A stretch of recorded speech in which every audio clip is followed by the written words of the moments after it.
প্রাবন্ধিক মন্ডল ভট্টাচার্য মহাশয়ের কাছ থেকে।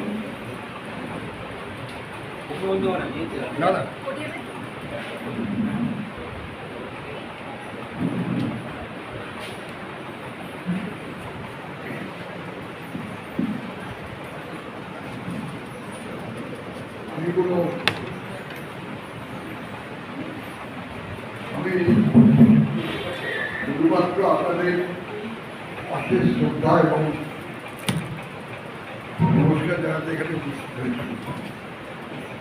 বহু গুরুজন তারা যেমন মঞ্চে রয়েছেন তেমনি নিচেও বসে আছেন অনেক গুরুজন, তাদের সবাইকে আমার শ্রদ্ধা এবং ভালো। আমরা একটা বিপ্লবী সময়ের মধ্যে দিয়ে চলছি এবং এখন আমাদের আমার আমাদের প্রতি মুহূর্তের চেতনা দাবি করে যাতে আমরা অন্তপক্ষে মানুষ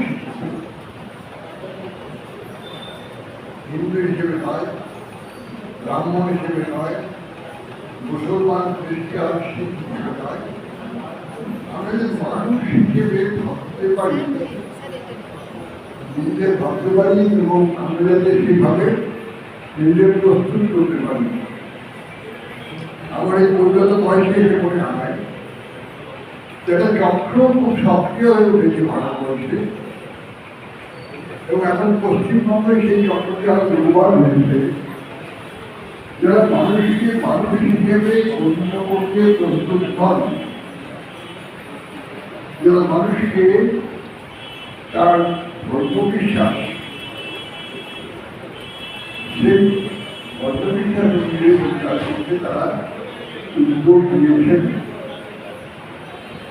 এটা বেশ কিছু কারণে চলছে, আমরা তত বেশি অনুভব করতে পারিনি কারণ আমরা তো চেতনা সম্পন্ন ছিলাম না। যখন সব ঘটনা ঘটে গেছে, যখন আরো বেশি পরিত্যক্ত হয়েছে ঘটনাগুলির প্রভাব, তখন আমরা ভাবতে শুরু করেছি ভারতবর্ষে ছিলাম। আমি মাঝে মাঝে বলি যে আমরা একটা উত্তপ্ত কড়াই থেকে জ্বলন্ত আমি আপনাদের কাছে অনুরোধ করবো, আপনারা সবাই চেতনাশীল মানুষ, চেতনাশীল চেতনারিত মানুষ, আপনারা পুরুষে লেখেন, আপনারা গল্প লেখেন, আপনারা সাহিত্য নিয়ে আলোচনা করেন। আমি তো মুগ্ধ হয়েছি রঞ্জিত বিশ্বাসের সম্পর্ক দেখে, যদি কখনই জাস্টিফাই হবে সেটা আপনি ভুল করেন, কারণ ভুলটা অসাধারণ কাজ অল্প বয়সে যে ধৈর্য, যে ধৈর্য এবং যে মন্দিরের সহকারে কাজ করেছেন, আমার মনে হয় কিন্তু কোথাও ভাবছিলাম যে হরিজন বন্দ্যোপাধ্যায় একটা বড় কাজ করেছিল। তিনি রবীন্দ্রনাথের নির্দেশে অত্যন্ত অভাবে থাকলেও বড় কাজ করেছেন। অভিধান বাংলা অভিধান, এটা আমার কাছে আকর্ষণ। তেমনি রণনীতির সাথে জড়িত ভবিষ্যতে আমাদের কাছে আকর্ষণ তৈরিকে পরিণত করতে পারে। তো এইখানে হরিজনদের কাছে আমার আবেদন একটাই,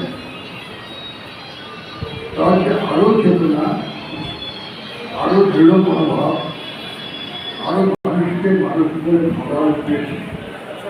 আসলে আমরা সবাই মিলে আমরা নিজেরা মানুষ হতে পারি, যদি মানুষের জয়গান আমরা যদি করতে পারি, তারপরে আমাদের বক্তব্য থাকতে পারবে। এইটুকু বলেই আমি আপনাদের সকলকে ধন্যবাদ, অভিনন্দন, শ্রদ্ধার নিয়ে আমার